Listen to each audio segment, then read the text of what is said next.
Bonjour à tous et bienvenue à ce webinaire Faciliter votre management de vos crèches. C'est un grand plaisir de vous accueillir.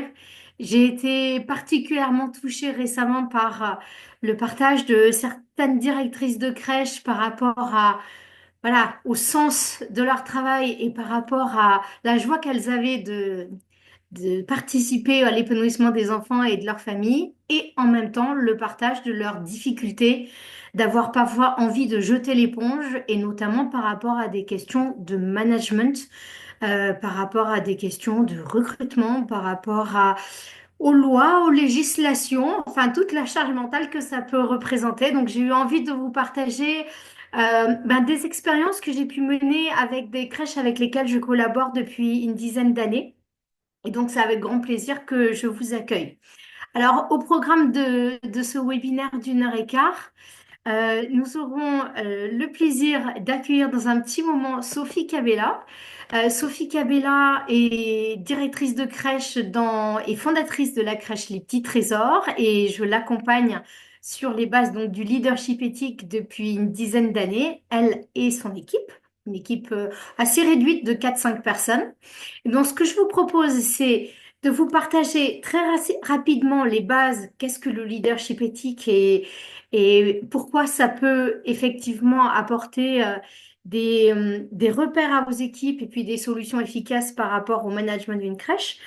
Je vous propose ensuite de faire un tour de table, de laisser témoigner Sophie, et puis, si nous en avons le temps, de pouvoir vous faire expérimenter par vous-même, parce qu'il y a la théorie, c'est bien, mais il y a que l'expérience et le vécu qui compte, de vous faire expérimenter par vous-même quelques repères pour que vous puissiez toucher du doigt de quoi il en retourne en leadership éthique et qu'est-ce que ça peut faire en fait.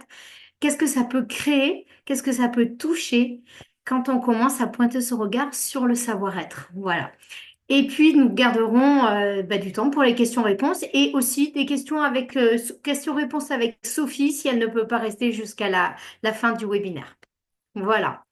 Alors, juste pour me présenter rapidement, je suis la fondatrice d'Ethical Way, qui est un cabinet de conseil et organisme de formation.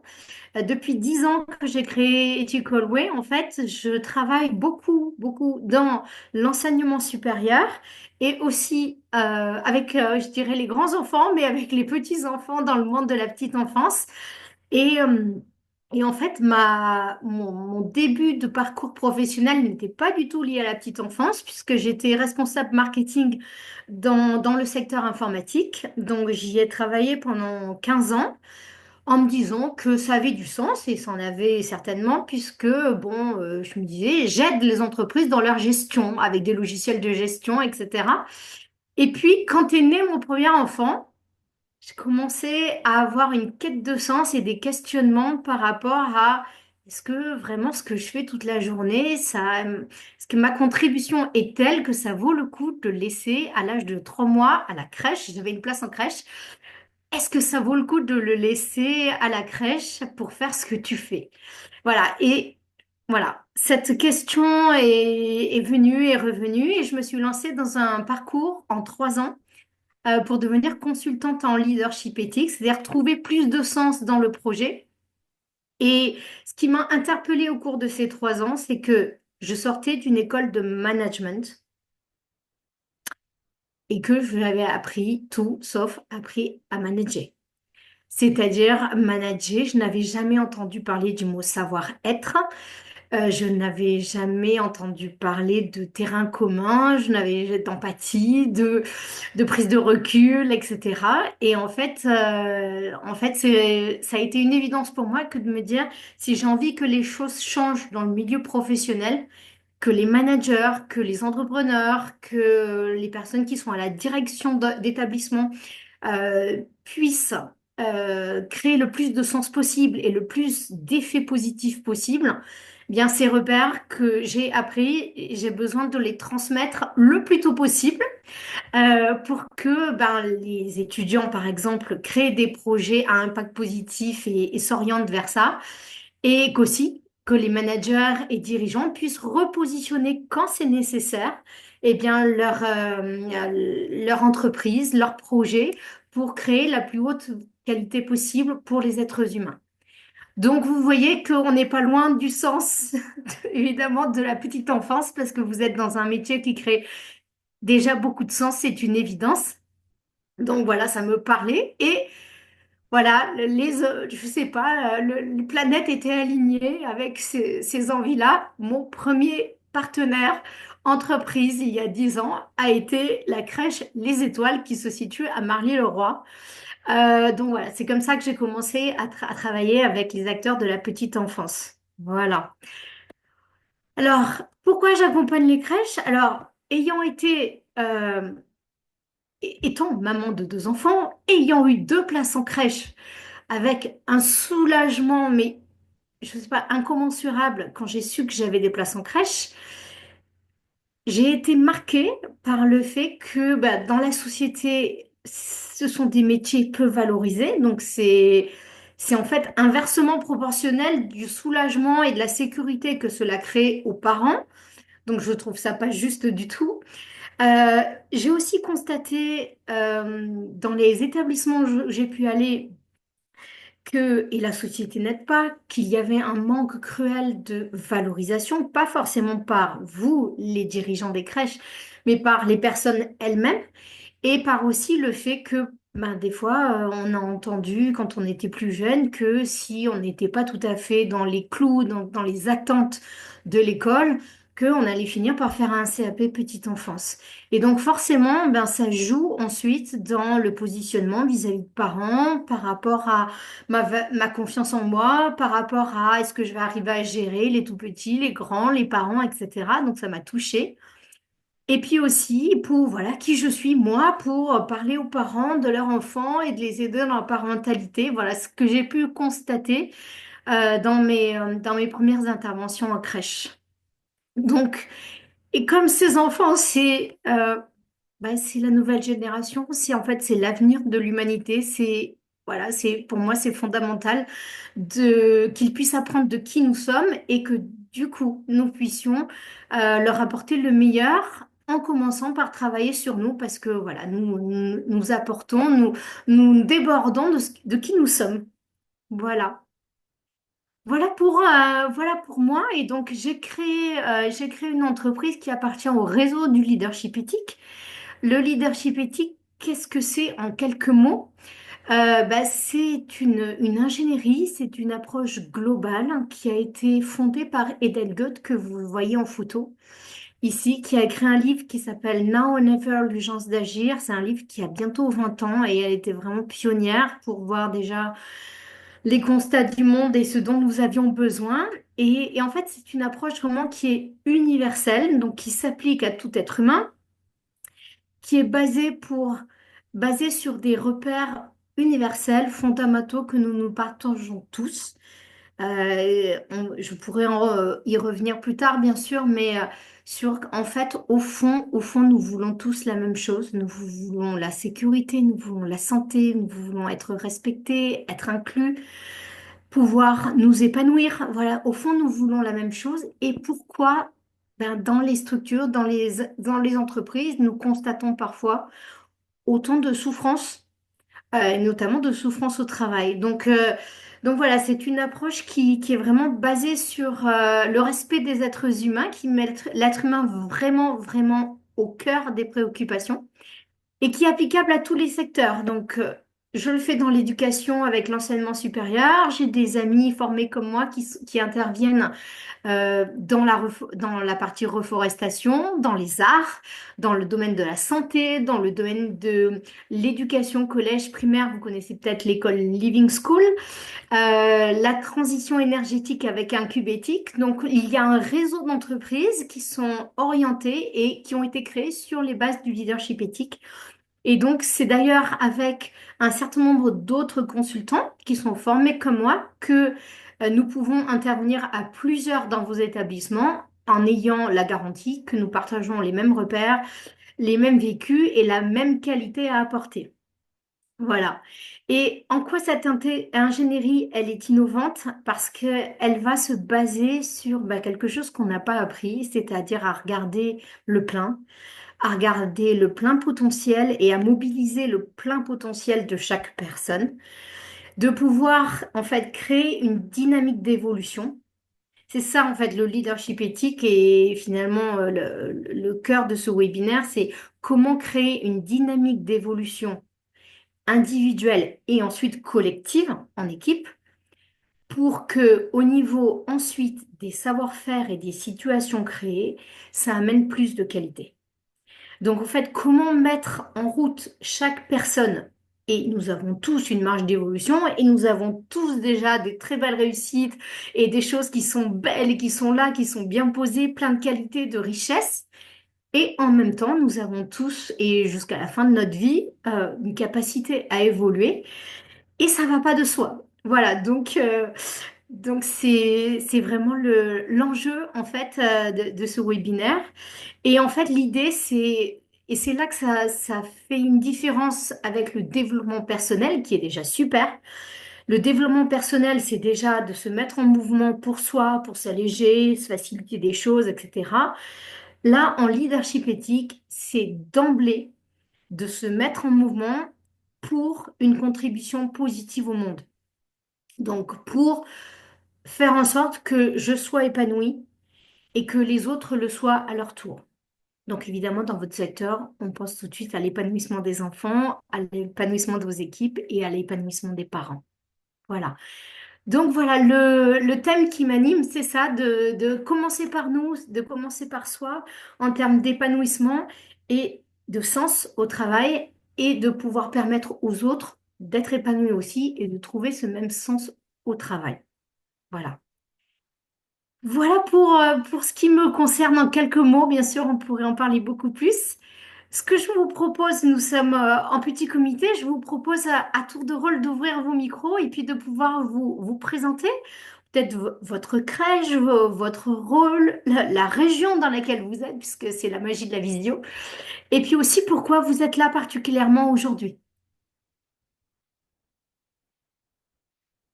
Julie, vous voulez bien démarrer? Oui, oui, oui. Bonjour à tous. Je vais essayer d'être bref sur un peu mon parcours.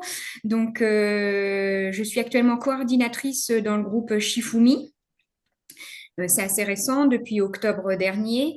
Mais avant ça, j'ai eu l'occasion, en fait, je suis éducatrice de jeunes enfants de formation.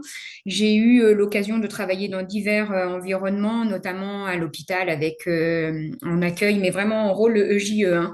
Je parle dans un hôpital. Après, j'ai travaillé pendant 9 ans en crèche parentale et en partie en tant que responsable de crèche, donc de RT. Et depuis 5 6 ans, j'étais sur un groupe qui s'appelait Mini Montessori et qui a été racheté en janvier dernier par Shifumi. Voilà, donc toujours RT, donc ça fait 10 13 ans que je suis responsable technique et donc actuellement coordinatrice. Voilà, je ne sais pas ce que je peux vous dire de plus. Pourquoi je suis là aujourd'hui? Bah, écoutez, pour moi, bah, le management, quand on est coordinatrice, on doit accompagner toutes celles qui sont dans le management. Bah, c'est important pour moi aussi d'écouter un petit peu et puis aussi bah, le côté éthique justement qui est défendu par votre comment dire les bases de votre travail m'intéressaient beaucoup et je me reconnais beaucoup dans ce principe. J'avais envie de participer à ce webinaire aujourd'hui. Merci, merci Julie, et puis bravo d'être, et merci d'être là aussi. Merci. Effectivement, ça fait un beau terrain commun. Voilà, voilà. Quelqu'un d'autre prend la suite? Et si vous êtes basé où, Julie? Ah, votre On est maison. en région parisienne. D'accord, Voilà, on est plutôt dans le 92, 93, 78. On a 9 crèches au total. d'accord. Ah, mais je suis à Rueil-Malmaison, dans le 92. Oui, bah on a des crèches sur la ligne A, on a Chatou, Vincennes, voilà. D'accord, Chatou, on est vraiment à côté. d'accord. Eh bien, je viendrai vous voir. Ah bah avec grand plaisir. Très bien. Frédéric, vous voulez prendre la suite? Allez. Donc bonjour, moi je suis Frédéric et je suis coordinateur sur un tout petit réseau de 3 microcrèches. Moi je suis CAP petite enfance à la base suite à une reconversion. J'étais pendant 10 ans en section, donc je fais partie de ces rares hommes en section. Et ensuite, ça Bravo. tourne dans 3 ans que je suis passé au poste de coordinateur avec du coup la directrice des 3 microcrèches. Et nous sommes basés dans l'Hérault, au nord-est de l'Hérault, en campagne. D'accord, Voilà, les 3 microcrèches sont sur les 2 communes limitrophes, tout à côté. d'accord. Et votre élan pour être parmi nous aujourd'hui ou vos raisons? Ah, c'était pour voir ce que ça pouvait peut-être m'apporter et améliorer sur mon poste, est-ce que je pourrais apprendre ou pas, ou voilà, un peu de curiosité. Et je suis Super. en cours de VAE et JE également. Ah oui. Voilà. Bah, bravo à vous parce que vous êtes pionnier. Voilà, un homme en section, c'est juste, ça devrait être pas normal, mais c'est pionnier aussi. Et bravo à vous pour la VAE parce que c'est... Merci. Julia, Oui, bonjour, vous m'entendez? très bien. Oui. Moi, je suis de formation éducatrice de jeunes enfants. Je suis aussi titulaire d'un diplôme universitaire en management des structures d'accueil de la petite enfance et Éducafervis. Je suis gérante de 3 micro-crèches en Moselle. Avant ça, j'avais été adjointe sur des multi-accueils de plus de 60 places. Puis après, j'ai ouvert mes structures. Je fais également de l'analyse de pratiques professionnelles et de l'accompagnement à la VAE. Voilà. D'accord. Et comme Frédéric, c'est par curiosité un petit peu que je me suis inscrite. Ok, bah c'est très bien. Super. Donc Frédéric, pour votre VAE, Julia est là. Voilà. Je Ok. suis déjà suivi et je vais bientôt le déposer là ce mois-ci. Eh ben, c'est Le Ok. bien. livre de- Guillaume, Voilà, donc Guillaume, alors moi je travaille avec mon épouse qui est éducatrice de jeunes enfants et qui est gérante, gestionnaire de 3 structures, 3 microcrèches. Et je l'ai rejoint sur le tard. Elle a ouvert sa première microcrèche en 2013. Elle en a ouvert une deuxième en 2016 pour prendre un petit peu de recul, pour pas être postée sur le terrain à plein temps. Et puis moi, suite à une reconversion où j'ai fait un master en contrôle de gestion, je lui ai proposé de la rejoindre pour m'occuper de tout ce qui était chiant. Voilà, tout ce qui était très très chiant pour un gestionnaire. Et donc tout ce qui était la finance, le RH, la compta, voilà, toutes ces choses-là, pour qu'elle puisse, elle, se concentrer sur le terrain, les familles, les professionnels, les enfants. Et donc, je l'ai rejoint et je lui ai dit, bah oui, mais alors du coup, si je te rejoins, il faudra qu'on ouvre 4 voire 5 microcrèches. Donc, on a commencé par en ouvrir une troisième et on s'est rendu compte que bah, avec 3 micros, ça allait. Et que donc, du coup, on n'avait pas besoin d'en ouvrir plus. Et donc, c'est plutôt enthousiasmant de se dire, tiens, on n'a pas besoin d'en ouvrir plus. Voilà. Je me suis formé en parallèle à la petite enfance. Ce qui fait qu'aujourd'hui, je m'occupe, voilà, tout ce qui est finance, RH, administratif. Je fais occasionnellement la maintenance. Et puis, je suis aussi sur le terrain. Je suis pas mal sur le terrain, en renfort quand il y a besoin. Et voilà. Donc, on est une petite entreprise, hein, c'est une seule entreprise, 3 structures. Mais on connaît tous les enfants. Tous les enfants nous connaissent et ça nous convient bien. Et on n'a pas du tout, du tout, du tout envie de nous développer. Voilà, ça c'est important parce que bien souvent on entend des arguments pour vous développer, etc. Et en fait, on n'en a pas envie. À partir du moment où on peut vivre de notre travail, faire de la qualité, avoir de la liberté, ça nous remplit. Et voilà, donc aujourd'hui c'est le cas. Pas de difficulté majeure. Alors pourquoi je suis inscrit à ce webinaire? Parce que, bah, par curiosité, parce que vous avez beaucoup insisté. Voilà, donc je me suis dit, bon, allez, voilà, je vais regarder sur l'emploi du temps. Ça mange pas de pain, on apprend toujours des choses. Et donc voilà, c'est pour ça que je suis là.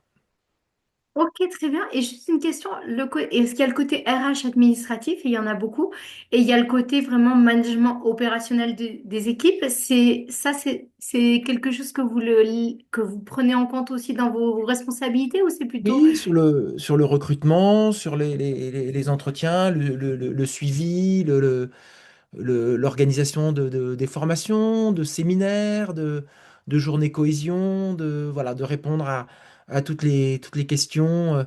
Comme j'ai aussi un petit peu, je suis en mesure de parler, alors je ne suis pas éducateur de jeunes enfants, j'ai fait un titre d'accueillant éducatif. C'est l'équivalent du titre qui va sortir, là, l'IEPE.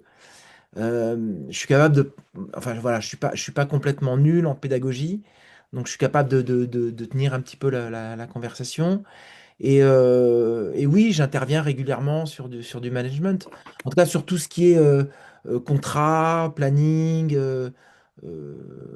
voilà, mais également sur le projet pédagogique et des choses comme ça. Mais on travaille en binôme avec ma femme. Et je suis Très basé bien. dans le Bas-Rhin, en Alsace. D'accord. Ok.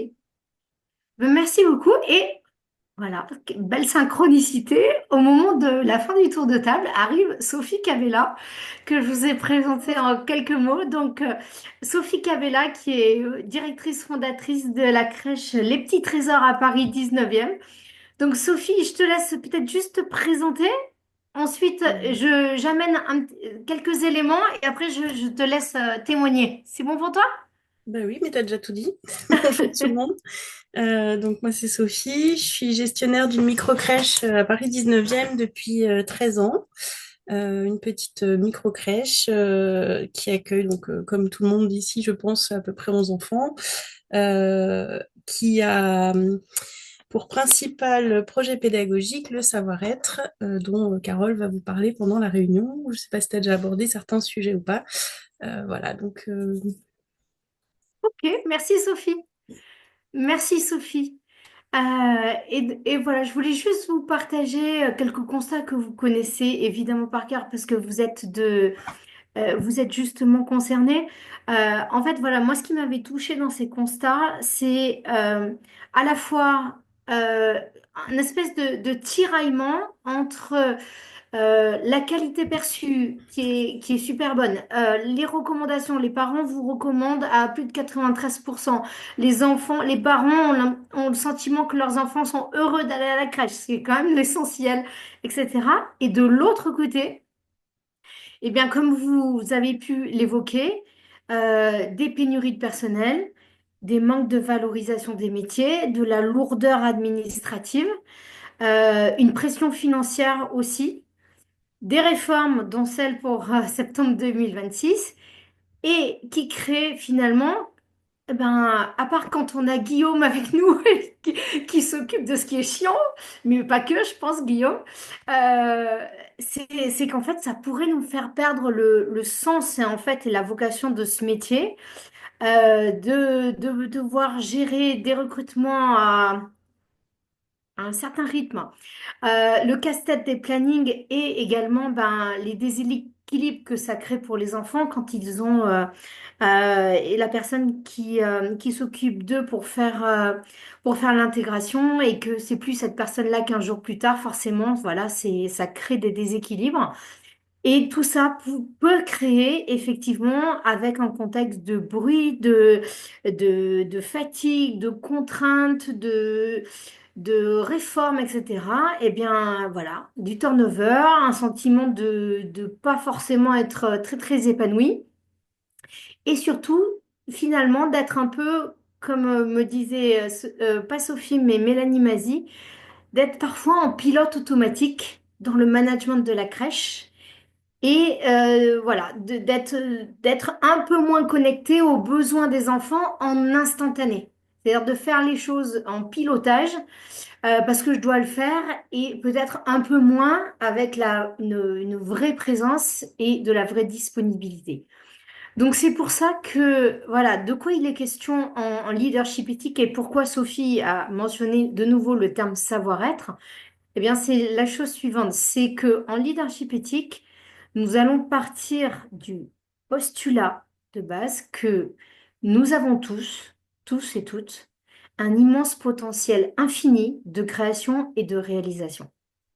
Les bébés que vous avez dans la crèche avec vous, ils sont tous nés avec quasiment, comme nous tous, avec 100 milliards de neurones.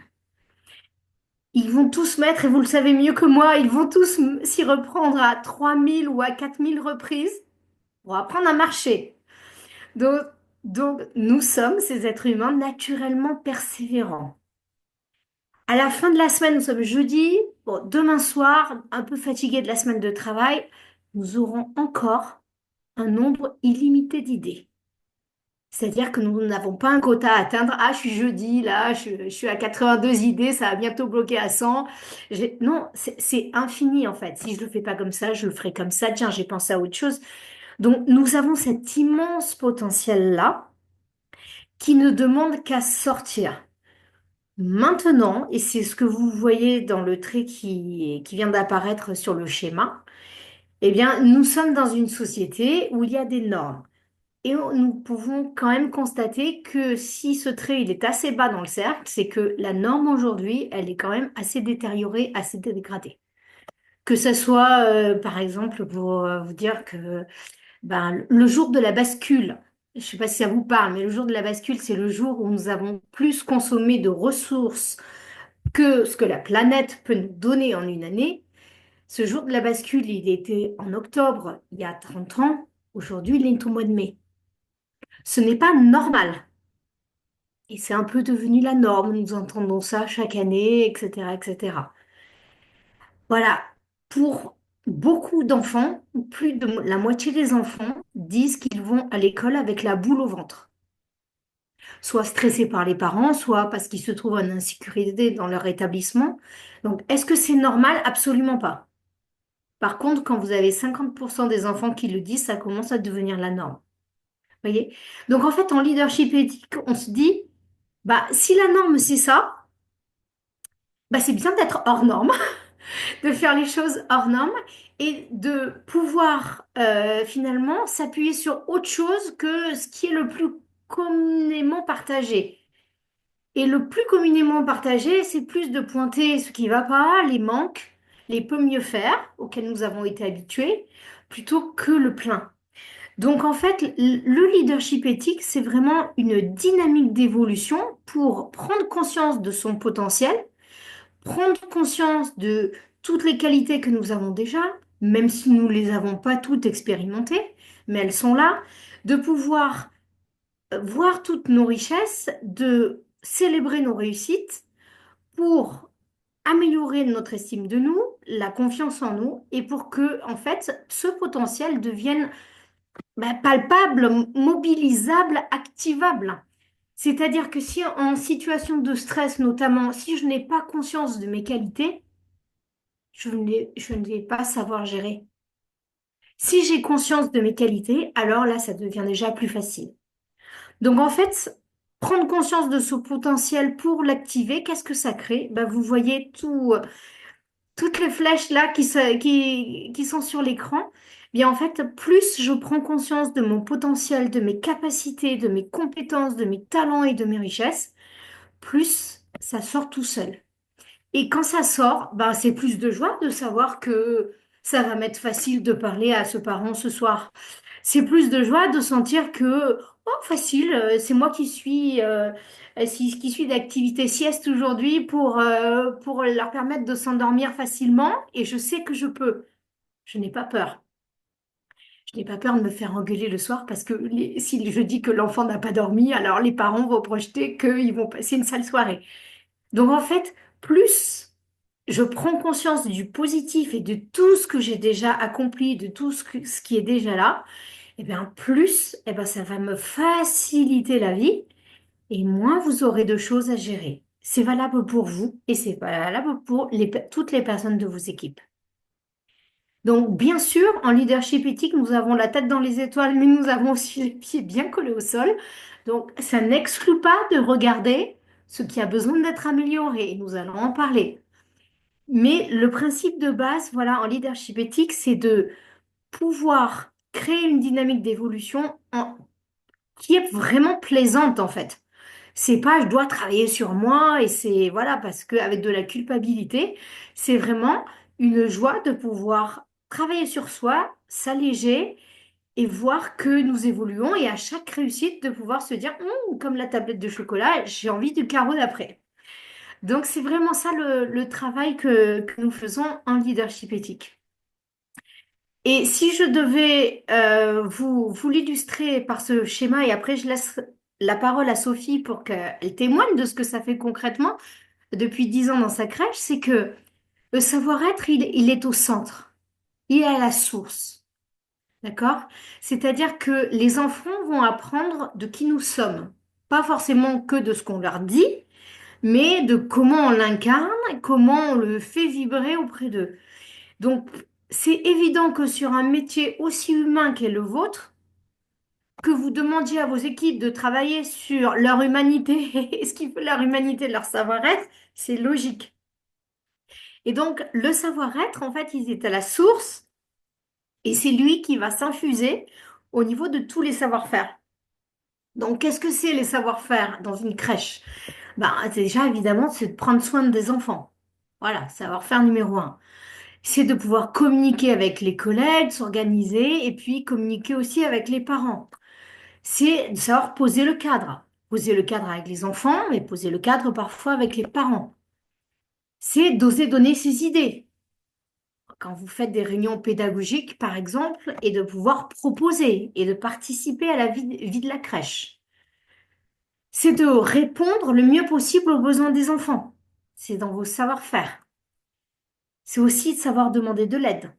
Parce que si vous vouliez avoir 5 ASEM avec 5 mètres carrés chacune, vous n'auriez pas créé des crèches. Donc, une crèche, c'est une équipe qui collabore, qui est dans l'unité, qui se vient en aide et qui est dans la complémentarité. Donc, voilà, savoir travailler en équipe et demander de l'aide. C'est de savoir manager les parents et les accompagner dans la coéducation, bien sûr. Voilà. Qu'est-ce qui se passe si, au fond, j'ai par exemple, c'est un exemple, j'ai un manque d'estime de moi. D'accord? Qu'est-ce qui se passe? Est-ce que ça va jouer sur la manière dont je communique avec les parents ou les collègues? Ah oui. Est-ce que je vais oser donner mes idées si je suis, voilà, la dernière arrivée de l'équipe par rapport à d'autres qui ont 10 ans d'ancienneté dans cette crèche? Pas évident. Est-ce que je vais pouvoir parler vrai avec un parent qui dépasse le règlement intérieur de la crèche assez régulièrement? Est-ce que ça va jouer dans le fait que voilà, je suis vraiment certaine d'apporter ce qu'il faut apporter à l'enfant à ce moment-là? Est-ce que, voilà, s'il y a des cris et que j'arrive pas à apaiser cet enfant, est-ce que je vais douter de moi? Ben oui. Donc, vous voyez, ça joue, ça va jouer absolument dans tous les savoir-faire. À l'inverse, si par exemple je développe une belle confiance en moi, ben, de manière logique, ça va aussi avoir une incidence bénéfique sur tous les savoir-faire que je déploie au quotidien. C'est-à-dire de plus être dans le non-dit, d'oser demander de l'aide, de faire confiance à mon ressenti pour finalement prendre des initiatives avec cet enfant et arriver à l'apaiser, par exemple. Et donc, ça va jouer sur le climat de votre crèche, ça va jouer sur la créativité des projets, ça va avoir un impact sur est-ce que il y a du stress, des non-dits, des conflits, ou bien est-ce que on va plutôt vers l'harmonie et la coéducation? Ça va jouer aussi, est-ce que j'arrive à trouver ce qui est le plus juste pour les enfants ou pas? Est-ce que je cours après les enfants dans un rapport de force pour voilà, arriver à mener mes activités ou bien j'arrive à poser une juste autorité? Est-ce que parce que j'ose demander de l'aide, je suis pas sur les rotules à la fin de la journée, mais j'arrive à équilibrer ma vie privée et ma vie perso, enfin ma vie privée et ma vie professionnelle? Et finalement, est-ce que je réponds le mieux possible aux besoins de l'enfant dans l'instantanéité? Vous voyez? Donc en fait, ce savoir-être, il se diffuse vraiment de l'intérieur vers l'extérieur. Voilà. Et ce qui est génial, c'est que même quand, et Sophie pourra vous en témoigner, même quand nous avons organisé des formations le samedi pour ne pas fermer la crèche, eh bien, les personnes sont reparties en général en demandant une autre session. Parce qu'en fait, quand vous travaillez le savoir-être, vous le travaillez intrinsèquement. Donc, vous travaillez votre manière d'être à la maison, avec les amis, en famille et aussi au travail. Donc, en fait, finalement, c'est offrir une possibilité à vos collaborateurs de travailler leur savoir-être. Et nous sommes qu'un seul et même individu. Et du coup, ça leur bénéficie 360 degrés pour aussi les questions familiales et d'ordre privé. Donc voilà, donc c'est vraiment un investissement qui est colossal, qui est colossal. Et ça crée bah, plus d'engagement, plus de professionnalisme, ça crée aussi une meilleure santé et ça crée plus d'effets positifs aussi pour les accompagnements dont vous avez la responsabilité pour les enfants et leurs familles. Donc voilà, donc c'est ça que je voulais vous témoigner. Et je voulais aussi symboliquement que vous puissiez garder en tête cette image. En fait, notre savoir-être, c'est le sachet de thé. Le sachet de thé, quand vous le trempez dans l'eau chaude, il n'y a pas 1 millilitre de la tasse qui ne prend pas la couleur du thé. Nous sommes d'accord. Il n'y a pas toute la tasse sans cette odeur du thé, quel que soit le parfum. Ben, notre savoir-être, c'est pareil. Notre savoir-être, il vient teinter toutes les situations, la manière dont on analyse les choses, la manière dont on ose dire ou qu'on n'ose pas dire. Donc, il va teinter tous nos savoir-faire. Donc, plus ce savoir-être, il est travaillé et il est qualitatif, plus il a des impacts positifs sur la qualité des savoir-faire et des situations créées. Donc voilà, donc ce travail, c'est vraiment un travail à la source et donc c'est hyper logique. C'est hyper logique. Alors, je suis sûre que là, vous avez compris 100% de ce que j'ai dit, voire 1000%. Et Sophie, tu vas pouvoir nous expliquer que comprendre, c'est bien, mais l'intégrer, c'est autre chose. Je te laisse témoigner. Le micro est coupé. Je vais enlever les slides. C'est mieux comme ça. Yes.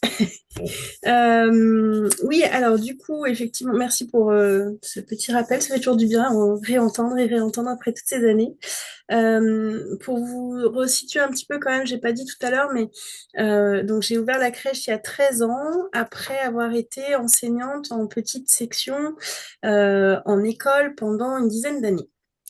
Et je trouvais que les enfants qui arrivaient à l'école avaient déjà reçu beaucoup d'impact au niveau de leur savoir-être, étaient déjà des enfants qui avaient du mal à se faire confiance, qui se dévalorisaient beaucoup, etc. Et donc à l'époque, j'ai fait les formations avec et de Carole autour du savoir-être. Et je me suis rendu compte qu'il était possible d'accompagner les enfants dès tout petits pour qu'ils aient plus confiance en eux, qu'ils soient mieux dans leur basket. Et donc j'ai voulu amener ça dans la crèche en me disant, plutôt que réparer déjà des enfants de 3 à 6 ans, je vais essayer d'apporter ça dans la crèche. Sauf que je me suis aperçue que dans beaucoup de structures, le savoir-être n'était pas du tout intégré par les personnes qui s'occupent des enfants, malheureusement, à cette époque-là. Donc, j'ai créé ma propre structure en me disant, je vais pouvoir apporter ce projet pédagogique autour du savoir-être, c'est-à-dire la valorisation, la prise en compte du potentiel des enfants et des parents, et surtout de l'équipe. C'est un des principaux travaux qu'on fait à la crèche, c'est travailler sur le potentiel de chacune qui est présente dans la structure. Et comment dire, de leur permettre d'évoluer, de mieux se connaître, de mieux connaître leurs réactions, leurs émotions. J'ai entendu pendant des années, voilà, les émotions, ça n'a rien à voir avec la crèche, on les met dans la poche, dans le vestiaire, on met un mouchoir par-dessus, et puis on oublie tout ça, et on est professionnel, et on fait notre travail. Sauf que comme disait Carole il y a quelques secondes, on ne peut pas être deux personnes différentes. On est la même personne au travail et à la maison. On est la même personne le matin quand on arrive et qu'on a des problèmes. On ne peut pas juste les mettre au vestiaire et les oublier. Donc l'idée, voilà, c'était de pouvoir permettre à mon équipe de trouver en elle les clés pour pouvoir travailler dessus à chaque fois, évoluer, trouver des clés, avancer avec les outils du savoir-être. C'est un projet qui touche aussi du coup les enfants, parce qu'au quotidien, on a des choses qui sont mises en place pour aider les enfants à développer leur savoir-être, à se faire confiance. On travaille beaucoup sur la valorisation, sur les mots qu'on utilise, sur les livres qu'on lit, les chansons, sur l'autonomie, enfin l'enfant acteur, l'enfant qui peut vraiment être acteur dans son quotidien. Et c'est un travail qui touche beaucoup les familles, parce que les familles qui nous rejoignent sont choisies sur le fait qu'elles cherchent un projet qui va leur permettre d'évoluer en tant que parents. Donc, elles cherchent une crèche aussi où elles vont pouvoir être accompagnées, guidées, où elles vont pouvoir poser leurs questions, suivre des formations, et puis parfois être aussi recadrées quand il y a besoin sur des questionnements autour de la parentalité. Et donc, ça permet d'avoir des familles qui nous rejoignent, qui sont vraiment dans le projet avec nous, qui sont moteurs avec nous.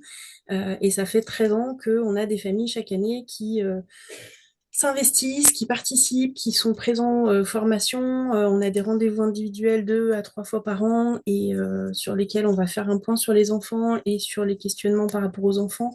Et les familles sont à chaque fois au rendez-vous pour avancer, pour se questionner, pour travailler sur qui elles sont en tant que parents. Si vous avez des questions, n'hésitez pas à m'interrompre. Au niveau de l'équipe, alors déjà c'est beaucoup de formation avec Carole régulièrement qui permet à l'équipe d'avoir des temps d'expression, des temps de parole, des temps d'évolution, des temps de meilleure connaissance, enfin d'apprendre à mieux se connaître, à mieux connaître leurs réactions, leurs émotions, la communication en équipe. Donc, Carole intervient à peu près tous les 3 mois, soit pour des rendez-vous individuels, où chacune passe à tour de rôle avec Carole, quand elle le souhaite, bien sûr, mais en général, elle se bouscule pour passer. Et puis, des formations 1 à 2 fois par an, le samedi, sur une journée, pour aller plus loin, faire des mises en situation, travailler la communication en équipe, etc.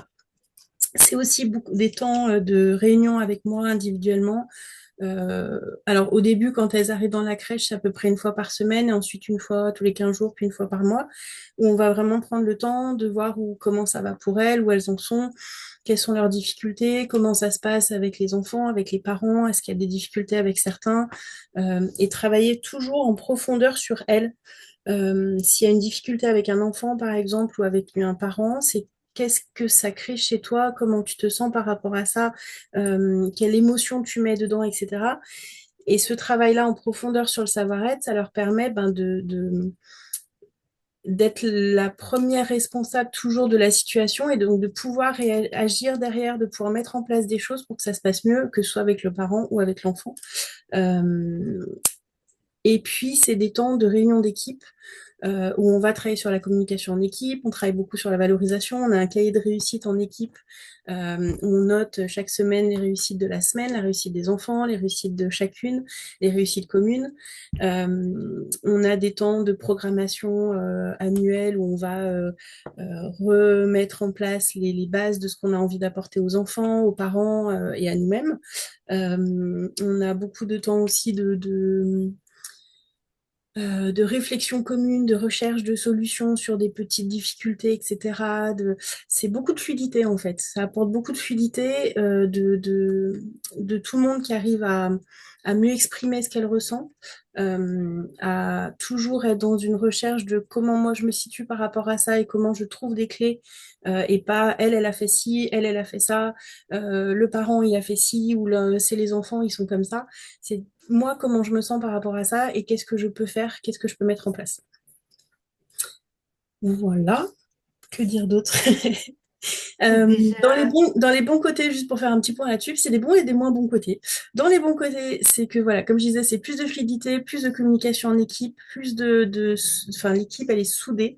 On a vécu des choses assez difficiles l'année dernière avec un décès chez un enfant qui a été géré magnifiquement par l'équipe parce qu'elles étaient ensemble et elles se soutenaient. C'est une stabilité.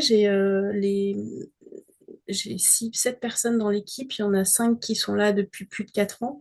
Une qui vient d'arriver cet été. Et la dernière, c'est une personne qui fait le ménage et elle, ça change tous les 1 ou 2 ans parce que malheureusement, c'est le poste le plus précaire de la crèche. Mais sinon, c'est des personnes qui sont là depuis 6 à 4 ans. Donc, une certaine stabilité dans un monde où le turnover est toujours d'actualité, malheureusement. C'est beaucoup de joie et de travail dans la joie aussi. Dans les points les plus difficiles, c'est que parfois c'est compliqué pour les personnes de travailler sur elles. Donc il y a eu parfois du turnover dans ma crèche aussi, parce que pour certaines personnes c'était trop compliqué, trop difficile d'aller creuser en elles de pourquoi je réagis comme ça quand cet enfant il fait ça, pourquoi je n'arrive pas à parler à telle famille parce que c'est compliqué pour moi. Donc ça a pu parfois amener à des questionnements dans l'équipe. Je pense qu'avec le temps, j'arrive mieux aussi à cerner les profils et du coup, celles qui nous rejoignent maintenant, j'arrive plus facilement à savoir tout de suite si ça va fonctionner ou pas. Et heureusement, j'ai aussi l'aide de Carole qui fait souvent des entretiens pour moi et qui peut valider derrière mes ressentis quand j'ai des doutes. Euh, le deuxième point négatif, c'est que et pareil, ça s'est amélioré avec le temps parce que j'arrive plus à sentir ça, mais j'ai eu beaucoup aussi de départs au début parce que il y avait tellement un travail sur la valorisation, le potentiel, que en fait, c'était des personnes qui, au bout de 1 ou 2 ans, se disaient, mais en fait, j'ai toujours rêvé de faire autre chose, mais j'ai jamais eu le courage de le faire parce que je pensais pas avoir les capacités, donc je vais réaliser le rêve de ma vie. Donc, j'ai des personnes qui sont parties pour être fleuristes, pour travailler avec les enfants handicapés, sourds et malentendants. J'ai une personne qui a refait une formation pour être infirmière. Enfin voilà, c'est des personnes qui en fait se disaient mais j'ai fait ce métier parce que j'aime les enfants, mais parce que j'avais pas d'autres possibilités dans ma vie. Et je me rends compte qu'en fait si j'ai toutes les possibilités, donc je pars. Super. Donc je suis très contente de ces départs parce que c'est chouette pour elles. Pour moi c'était un peu plus embêtant après 2 ans de formation de me dire bon j'ai amené tout ça et en fait maintenant qu'elles sont chouettes, bien formées et tout, elles partent. Mais c'est un mauvais côté qui en est un bon au final pour elles. Euh, mais avec le temps, voilà, j'arrive plus à cerner les profils de personnes qui ont vraiment fait ce métier par bonheur et passion et qui ont envie de rester dans ce métier-là. Voilà. Désolée, j'ai trop parlé peut-être. Pas du tout. Merci, merci Avec Sophie. plaisir. Comme je ne sais pas si tu peux rester encore un petit peu, Sophie, Encore quelques euh, minutes. Julie, Guillaume, Frédéric, est-ce que, voilà, profitez de la présence de Sophie. J'ai vu que Julia avait un imprévu qu'elle a dû partir, donc je la rappellerai. Mais allez-y, voilà, en toute simplicité, par rapport au partage de Sophie. Bah, moi, je veux bien réagir parce que ça fait plaisir à entendre qu'une crèche peut bien fonctionner, qu'il y a du turnover, mais qu'il y a une stabilité aussi qui est apportée. Mais effectivement, il y a parfois, dans les derniers mots que vous avez dit, Sophie, on peut se reconnaître de se dire parfois on accompagne des personnes et on est un peu déçu parce qu'au bout d'1 an, 2 ans, même 6 mois, bon bref, le temps qu'on aura mis, l'énergie qu'on a mis, c'est vrai que parfois ça nous essouffle un petit peu. Nous, moi, je l'ai beaucoup ressenti en tant que JE parce que bah, du coup, j'étais beaucoup amenée à accompagner les équipes sur le terrain et on s'essouffle, mais en même temps, on se dit, est-ce que ces personnes, c'est pas plus mal en fait qu'elles aient pu aller enfin vers ce qu'elles voulaient, parce qu'en fait, elles se seraient essoufflées sur le terrain et en fait, on aurait finalement subi les conséquences de cet essoufflement. Mais bon, ça fait plaisir d'entendre du positif quand même un petit peu parce qu'on entend beaucoup de négatifs quand on participe à des webinaires ou à des formations. Mais c'est vrai que bah, le turnover dans les équipes, c'est le plus usant en fait. Et on a beau parfois développer euh, plein de choses, d'essayer de penser comment dire, à les accompagner, les formations, mettre plein de choses à disposition des équipes. Et c'est vrai que bah, il y a des fois, on sait plus, on n'a plus les ressources. En tout cas, moi, du coup, bah, c'est assez nouveau hein, que je sois sur un groupe. Je m'étais toujours dit, je ne travaillerai jamais pour un groupe.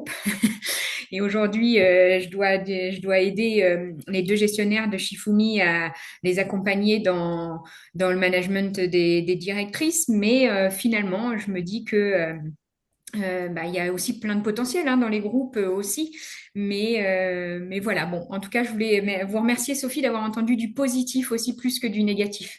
Avec plaisir. Je pense qu'avec le temps aussi, j'ai vraiment appris à décoder un petit peu dans les entretiens qui je cherche, qui je veux, Aujourd'hui, c'est vraiment le cœur qui me guide, quoi. C'est vraiment leur passion pour le métier, leur envie. Elles peuvent avoir des manquements. J'ai pas une équipe qui est parfaite. Elles font des erreurs, des fois, elles oublient des choses. Des fois, les protocoles, faut que je remette un coup Voilà, parce que bah, c'est comme dans n'importe quelle crèche, hein. Il y a des choses, des fois, qui s'oublient, qui vont un peu de travers, etc. Mais ce que j'aime dans mon équipe, c'est qu'elles ont toutes du cœur. Elles ont toutes envie d'être là. Elles ont toutes envie du meilleur pour les enfants. Et quoi qu'il arrive, jamais elles se lancent, enfin, comment dire, elles ont toujours ce recul de se dire, bah, en fait, je sais pourquoi je fais ce métier-là. Et donc, de toujours vouloir, même quand elles sont fatiguées, même quand elles sont malades, elles essaient de se remplacer, elles se font. J'ai jamais de gros problèmes, entre guillemets, où elles s'envoient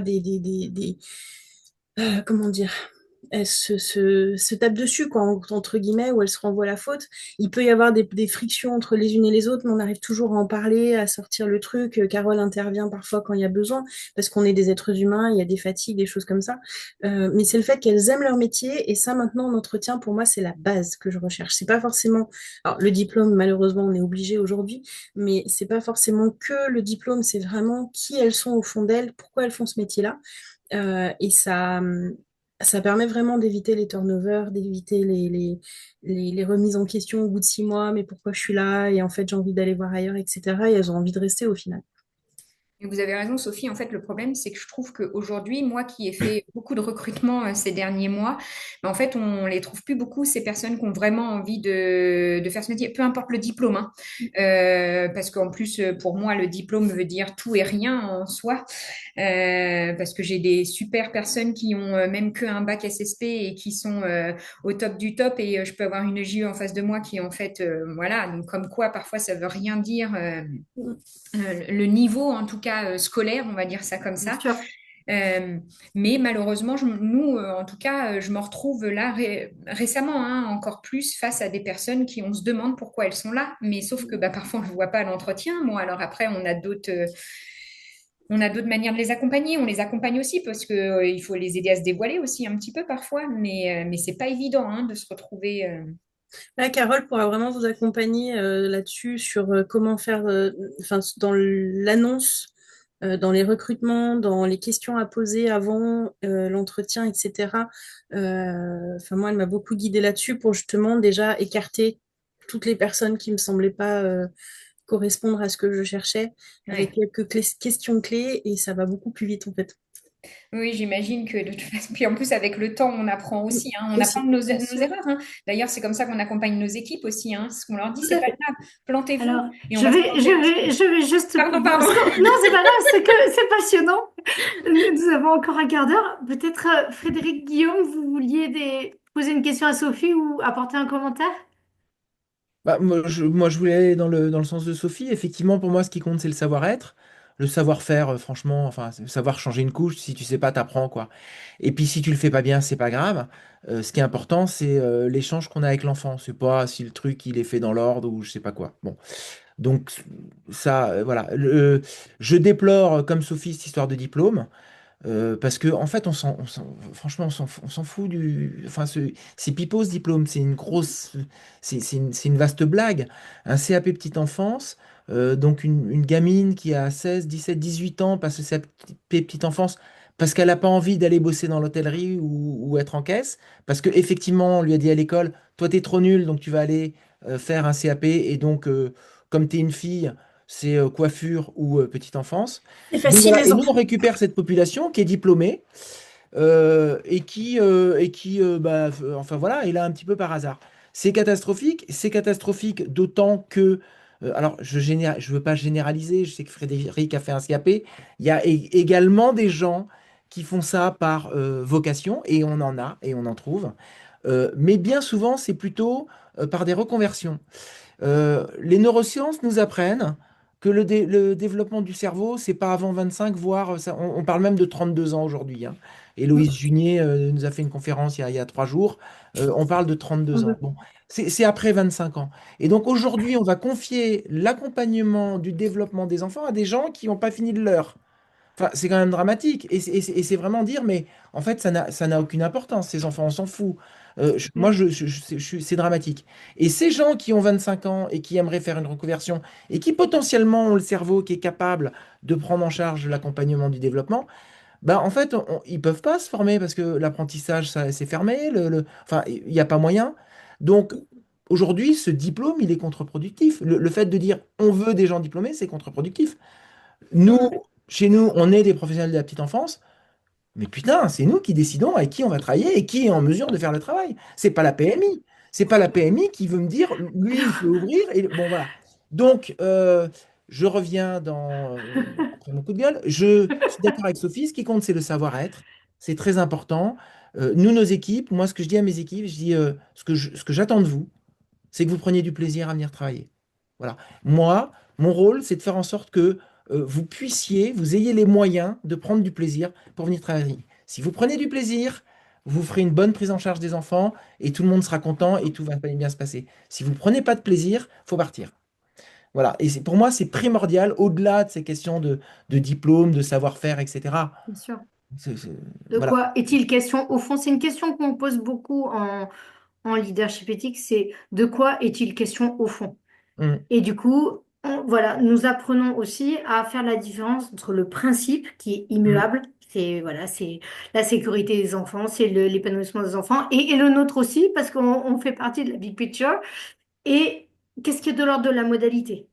mm. Et donc, comme vous disiez, ok, tel geste ou tel protocole, etc., même si des fois, bon, il faut se mettre en conformité, bien sûr, mais voilà, donc il y a de ça, et c'est vrai que c'est des repères en leadership éthique, par exemple, principe et modalité, quand c'est intégré, ça permet de prendre le recul et aux personnes de mieux prioriser, en tout cas, les choses, et par rapport à des situations et en plus des imprévus. Et je Frédéric, peux me permettre, juste là où le travail du savoir-être est intéressant, c'est qu'au-delà du savoir-être de base, effectivement, c'est extrêmement important d'être heureux d'être là quand on fait ce métier-là et de pouvoir accompagner les enfants. Mais si je reprends le change de la couche que vous disiez tout à l'heure, oui, c'est génial enfin, c'est extrêmement important d'être présent à l'enfant quand on fait le change de la couche, etc.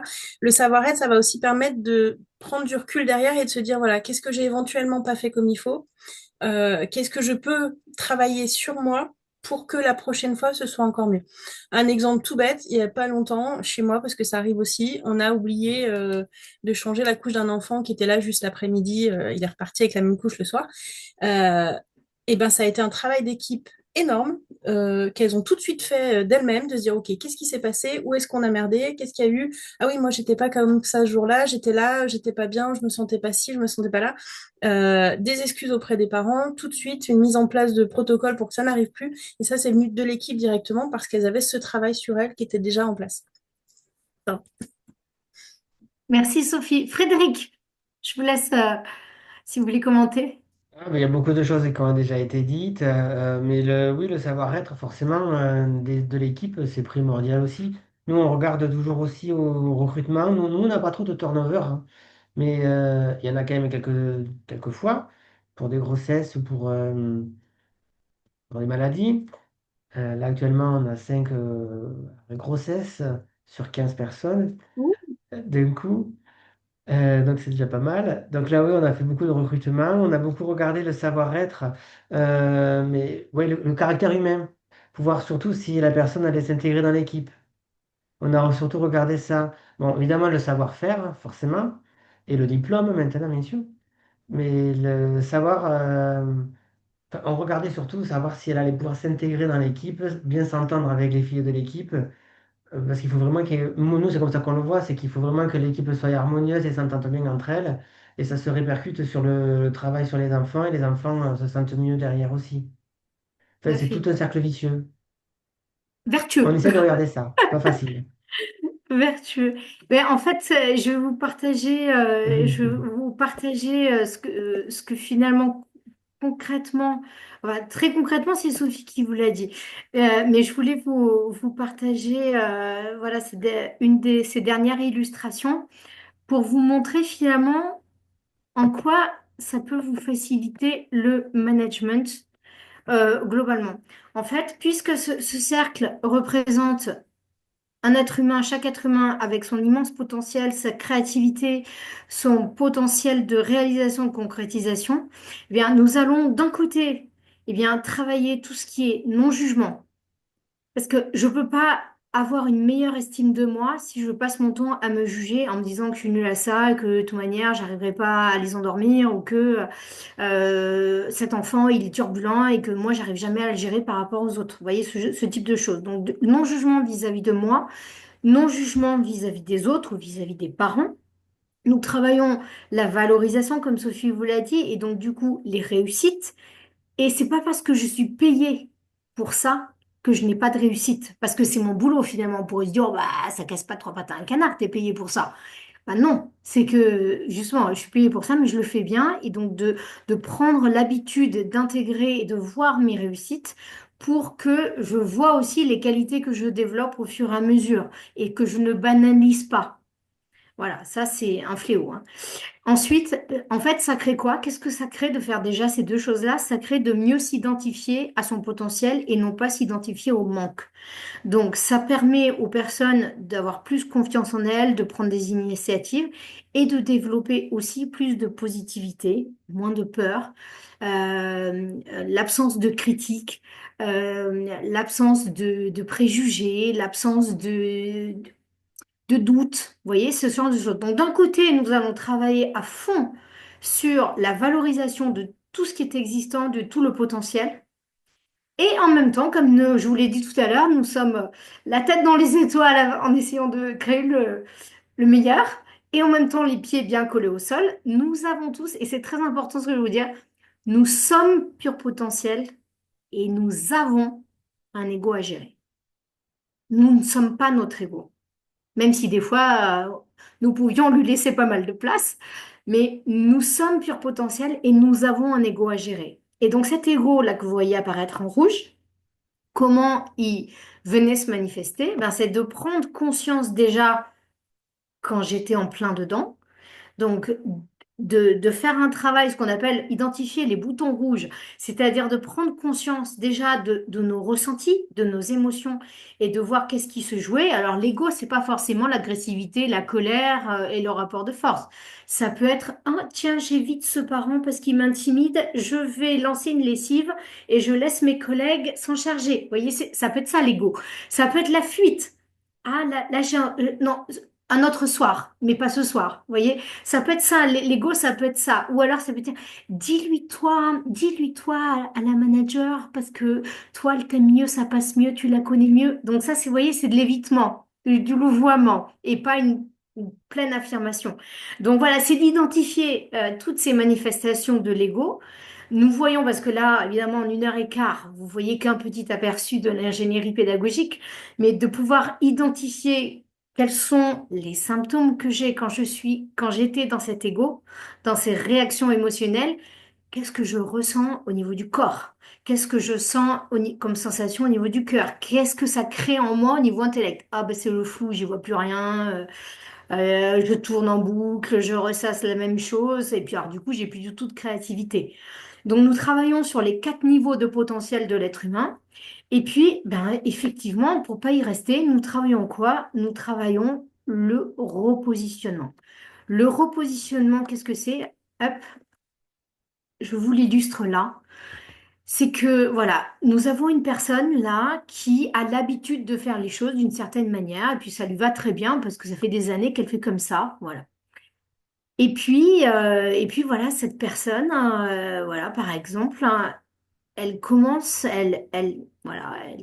à expérimenter les repères que je commence à vous partager au niveau du savoir-être. Et elle prend conscience, elle s'ouvre, donc ça demande de l'ouverture. Elle s'ouvre sur le fait qu'il y a peut-être d'autres moyens quand même de faire et que peut-être qu'elle pourrait expérimenter autre chose de plus qualitatif. Vous voyez? Que par exemple se planquer quand il y a ce papa qui arrive parce qu'il l'impressionne un peu, etc. Il est bac plus 12 et moi je suis bac moins 12 et que voilà, il l'impressionne un petit peu. Voilà. Donc vous voyez, c'est juste sur un élément. Vous voyez, c'est pas un 380 degrés, je change du tout au tout. C'est juste sur un aspect, je m'ouvre et je commence à ressentir que je pourrais faire autrement, j'ai le potentiel de faire autrement. Donc ça veut dire que là, déjà, j'ai un petit peu bougé dans mon savoir-être. Et le grand espace que ces deux flèches créent, là, c'est le savoir-faire. Donc dès que je bouge sur un élément, tiens, je me juge moins, je suis moins dans le contrôle, ou au contraire, j'essaie d'être un peu moins, comment on dit, rock and roll, et que voilà, j'essaie de sécuriser par exemple certaines de choses, que je mets un peu plus de cadre dans ce que je fais, je m'affirme un peu plus avec les enfants et avec les parents.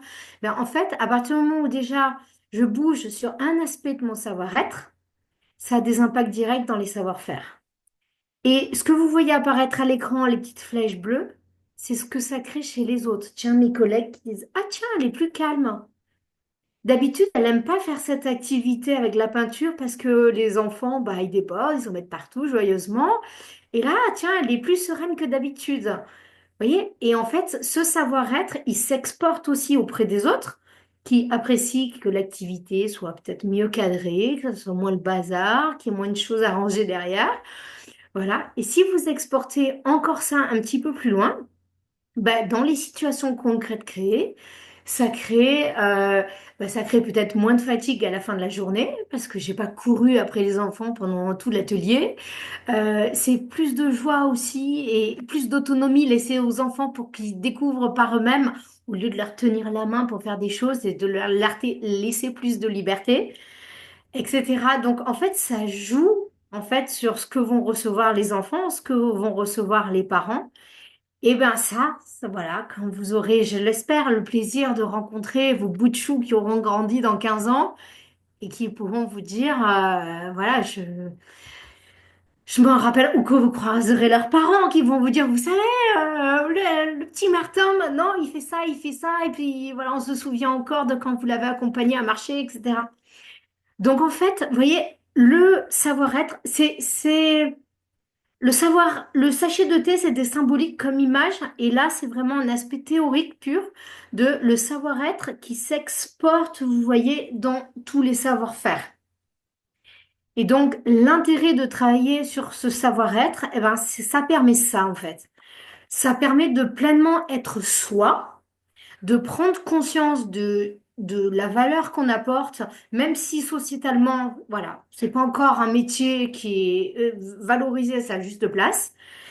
Et vous voyez le petit scrogneux là, noir qui est en bas de l'écran, eh bien c'est l'ego.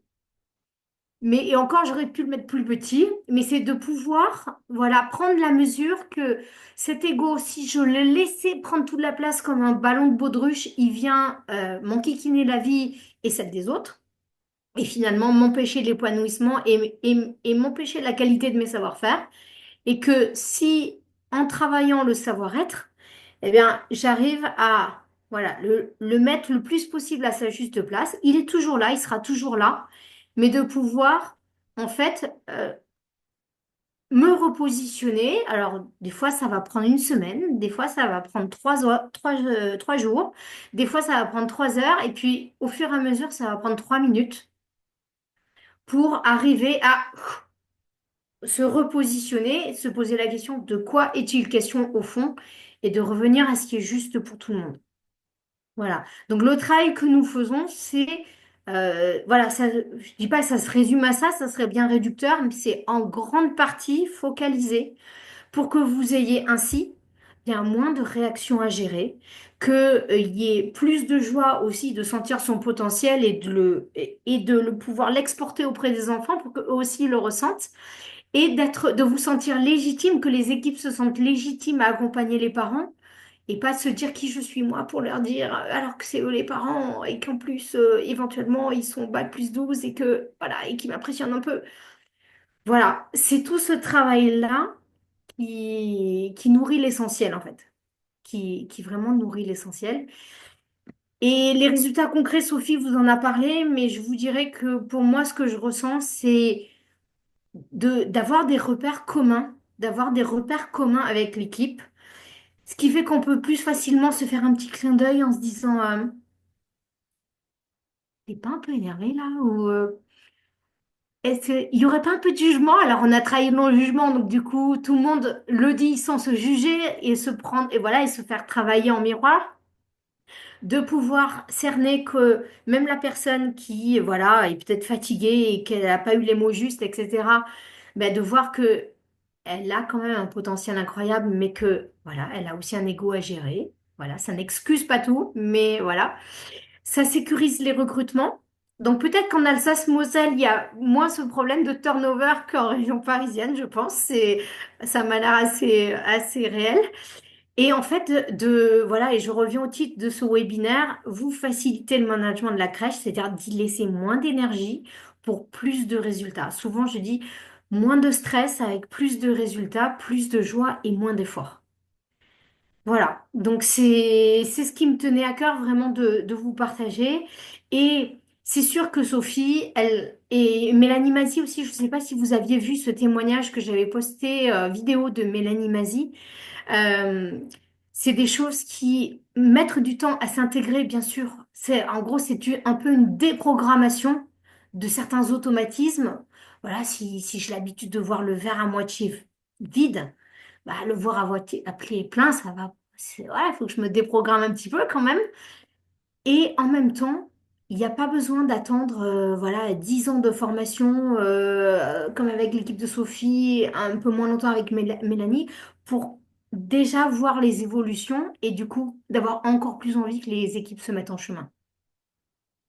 Donc voilà.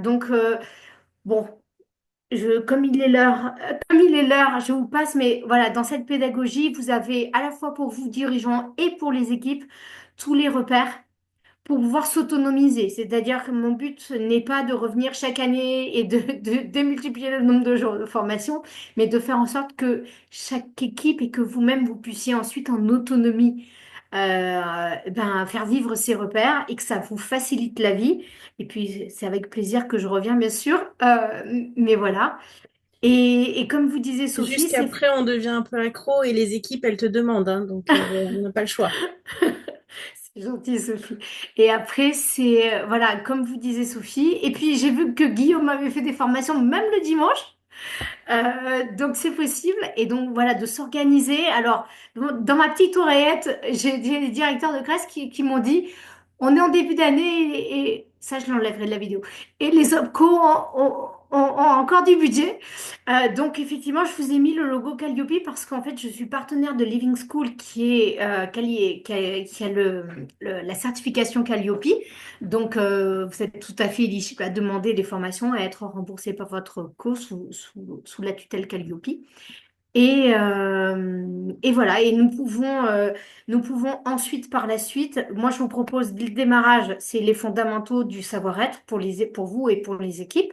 Sachez que chaque fois que j'ai fait des formations avec Sophie, Sophie était là, au même titre que ses collaboratrices. Et avec Mélanie Mazie, avec une équipe de 18 personnes, 3 micro-crèches, elle et son adjointe étaient là. Elle participait tout autant aux expérimentations, aux expériences. Et ça crée vraiment le terrain commun de se dire, voilà, tout le monde travaille, il n'y a pas que nous, et puis la direction, qu'est-ce qu'elle fait? Voilà. Donc c'était vraiment c'est vraiment l'idée. Et avec Mélanie, une fois que les fondamentaux ont été posés, elle m'a demandé, par exemple, de travailler l'année dernière sur inclure plus la coéducation avec les parents, ou bien faciliter l'adaptation et l'entrée des nouveaux enfants par rapport aux enfants qui sont là depuis plus longtemps. Mieux éveiller les enfants et mieux accompagner les parents. Donc voilà, et créer plus d'adhésion au projet de la crèche. Voilà, c'est des choses que nous avons pu travailler une fois que les bases étaient posées. Voilà. Donc, nous avons le plaisir d'avoir encore un petit peu Sophie avec nous. Et si merci voilà, de prendre